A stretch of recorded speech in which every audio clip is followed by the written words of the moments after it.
মানে সাকিবের সন্তানের মা আপনি, দিন শেষে আপনাকে অসম্মানগুলো এই যে অসম্মান করছে দিনের পর দিন, আপনাকে এখন সাকিবের প্রতি আপনার ভালোবাসা কতটুকু অবশিষ্ট আছে? কারণ ভালোবেসেই তাকে আপনার তার সন্তানের মা হয়েছে। মেয়ে নয় আবারও ছেলে সন্তানের বাবা হলো সাকিব বুবলি। মেয়ে নয় আবারও ছেলে সন্তানের বাবা হলো সাকিব বুবলি। রীতিমতো বুবলি ম্যাডামের ফ্যান ক্লাবদের গ্রুপগুলোতে ঢুকা যাচ্ছে না। অভিনন্দন, মিষ্টি বিতরণ, মোটামুটি অনেকে এসে ভিডিও বার্তা দিচ্ছেন। যদি হয়ে থাকে অবশ্যই অভিনন্দন, যদি হয়ে থাকে অবশ্যই অভিনন্দন। হ্যালো এভরিওয়ান, আসসালামু আলাইকুম। শিমুল আছি আপনাদের সঙ্গে।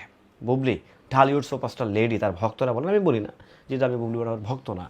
তো উনি নাকি অলরেডি মা হয়ে গিয়েছেন এবং কি ছেলে সন্তানের মা হয়েছেন। আবার একটা রাজপুত্র তাদের পরিবারে চলে আসছে। যেহেতু নিশ্চয়ই যদি সে রাজপুত্র এসে থাকে ডেফিনেটলি সেটা মেগাস্টার শাকিব খানেরই সন্তান। যদি রাজকন্যাও এসে থাকে সেটা তারই সন্তান। তো এখন দেখেন অফিসিয়ালি কিন্তু কোথাও অ্যানাউন্সমেন্ট এখনও আসেনি, বাট বুবলি ম্যাডামের ফ্যানরা এত বেশি এক্সাইটেড এই ব্যাপারটা নিয়ে, এত বেশি আনন্দিত এবং উৎফুল্লিত, তাদেরকে দেখলে তাদের কথাবার্তা শুনলে মনে হচ্ছে ভাই এদের কাছে হচ্ছে বুবলি ম্যাডাম নিজ দায়িত্বে কিছু এমএমএস করে দিচ্ছে, এই দেখ আমার বাচ্চার ছবি। সে একজন বাংলাদেশের জাতীয় নায়িকা। জাতীয় মানে হচ্ছে বাংলাদেশের যতগুলো পপুলার মুখ আছে নায়িকাদের মধ্যে বুবলি কিন্তু অন্যতম। বুবলি, আমাদের ঢালিউড কিন্তু অপু বিশ্বাস, আরও যারা আছেন পুরনো নায়িকা। তো তার বাচ্চা হয়েছে, এটা জাতীয় মানে দৈনিক মাধ্যমে আসে নাই, জাতীয় মিডিয়াতে আসে নাই, এটা বুবলির মিডিয়াতে মানে বুবলির যে ফ্যান ক্লাব আছে সেই সব মিডিয়াতে চলে গেছে। অলরেডি মিষ্টি বিতরণ চলছে। একটা আবার ভাবেন এই মানে অতি উৎসাহিত যে ফ্যান ক্লাবগুলো থাকে, অতি উৎসাহিত যে ভক্তগুলো থাকে, এই অতি উৎসাহিত ভক্তদের জন্য কিন্তু স্টারদের একদম ভয়াবহ পতন হয়। যারা অতি উৎসাহিত ওভার এক্সাইটেড ফ্যান, তাদের জন্যই কিন্তু বেসিক্যালি তাদের যে গর্বিত স্টার, তাদেরকে লালন করে ধারণ করে বুকে ধারণ করে, এই তাদের জন্যই কিন্তু পতনগুলো ঘটে জানেন। এই যে ওভার এক্সাইটেড, অতি উৎসাহিত। দেখেন হ্যাঁ, বুবলি আপু যদি মা হয়ে থাকে অবশ্যই অভিনন্দন, ওয়াই নট, কেন না। বাট এই যে মানে এটা জাতীয় মিডিয়াতে আসার আগেই তার ফ্যান ক্লাবটা জেনে যাচ্ছে, জেনে রীতিমতো মিষ্টি বিতরণ করছে, ভিডিও বানাচ্ছে, আলহামদুলিল্লাহ বলে স্ট্যাটাস দিচ্ছে, মানে যা ইচ্ছা তা।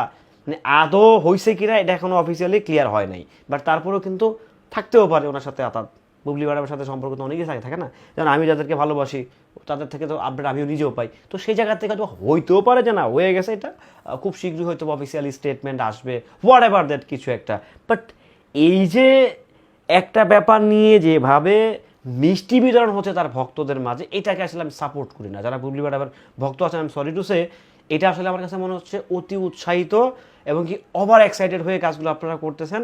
এটা কিন্তু মানে আপনাদের ভাষায় আপনাদের ঢালিউড সুপারস্টার লেডির জন্য কিন্তু অনেকটাই হুমকির কারণ হতে পারে। কারণ আপনারা ভুলভাল তথ্য দিচ্ছেন, ভুলভাল আপডেট দিচ্ছেন। সেই ভুলভাল আপডেট আপনারা ছড়াচ্ছেন, যারা সাধারণ দর্শক আছে বুবলি ম্যাডামের, তারা কিন্তু সত্যি কথা বলতে মিসগাইডেড হচ্ছেন। সো এই মিসগাইডেডগুলো প্লিজ কাউকে করবেন না। সে রাইটস কিন্তু আসলে আপনাদেরকে আপনাদের কুইন কিংবা হচ্ছে আপনাদের সুপারস্টার লেডি দেয় নাই। সো এটা যদি হয়ে থাকে আলহামদুলিল্লাহ ভালো, বাট আমার মনে হয় না এটা হয়ে গেছে। আর হয়ে গেলে এটা জাতীয় দৈনিক মাধ্যমে আসবে না, এটা তো হয় না ভাই। এটা অবশ্যই হবে, এটা হয়তো খুব শীঘ্রই উইদিন ভেরি শর্ট টাইম হচ্ছে আপনারা নানা রকম আপডেট পাবেন। সো সেই জায়গা থেকে আমরা ওয়েট করি না, অপেক্ষা করি না। মিষ্টি তো আমরাও খাওয়াবো, আমি তো নিজে বলছি, যদি মেয়ে হয় আমি মসজিদে হচ্ছে সিমেন্টের বস্তা দিব। যদি বুবলি ম্যাডামের ঘরে মেয়ে হয় আমি ভিডিও করে মসজিদে সিমেন্টের বস্তা দিব। এটা অনেকেই জানেন, অনেক বুবলি ম্যাডামের ভক্তরা জানেন, অনেকের সাথে আমার কথা হয়, অনেকেই জানেন যে যদি মেয়ে সন্তান হয় আমি 5 বস্তা সিমেন্ট দিব যে কোনো একটা মসজিদে কিংবা এতিমখানায়। যাই হোক, ভালো থাকবেন, সুস্থ থাকবেন। ভিডিওটি কেমন ছিল অবশ্যই কমেন্ট করে জানিয়ে যাবেন। আল্লাহ হাফেজ।